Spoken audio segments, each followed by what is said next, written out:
At mga kapuso, ilang tulog na lang. Sa Lunes na po ang pagsisimula ng pagpapile ng Certificate of Candidacy o kandidatura sa COMELEC po gagawin niya ng mga tatakbo sa election 2016. Hanggang ngayon, hindi pa rin po kumpleto yung ikangay lineup ng mga kandidato sa pagkasenador ng Partido Liberal. Bakit?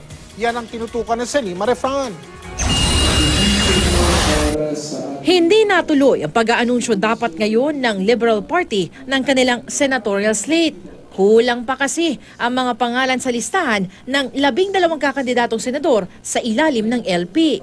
Nagpulong kagabi sina Pangulong Aquino at LP Standard Bearer Mar Rojas para pag-usapan ito. Hindi mahirap in the sense na marami naman. No? Ang punto ay ito ba ay isang tao na pwede nating itaya ang ating pangalan, ang ating kredibilidad at ihain, ipresenta bilang kabahagi ng Daang Matuwid. Nabakante ang 2 slot matapos hingi ni dating MMDA Chairman Francis Tolentino na huwag na siyang isali sa LP slate matapos ang kontrobersya kaugnay ng Playgirls kahit pa itutuloy niya ang kanyang kandidatura. Umatras na rin sa senatorial race si Quezon City Mayor Herbert Bautista. Ayon kay House Speaker Sonny Belmonte, tatakbo na lang muli si Bautista bilang mayor. Sa Lunes na nakadakdang pagpapakilala ng Liberal Party sa kanilang Daang Matuwid senatorial slate. Ayon kay Rojas, nasa 6 hanggang 7 ang sa LP, habang ang natitira ibibigay naman sa coalition partners.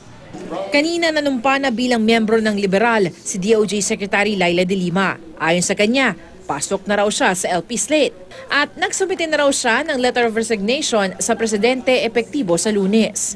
Nagbitiw na rin sa tungkulin si TESDA Director General Joel Villanueva na nagdeklara ng tatakbo para sa Senado. Hindi pa sigurado kung makakasama siya sa LP slate pero nauna na niyang sinabing hindi siya komportabling makasama sa iisang ticket si De Lima na siyang nakaupong Justice Secretary ng isang pang kasong graft laban kay Villanueva kaugnay ng pork barrel scam, akusasyong itinanggi ni Villanueva.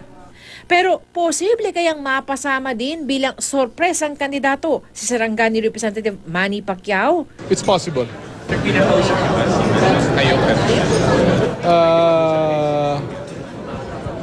As recent as 2 nights ago. Selima Refran, Nakatutok, 24 Oras.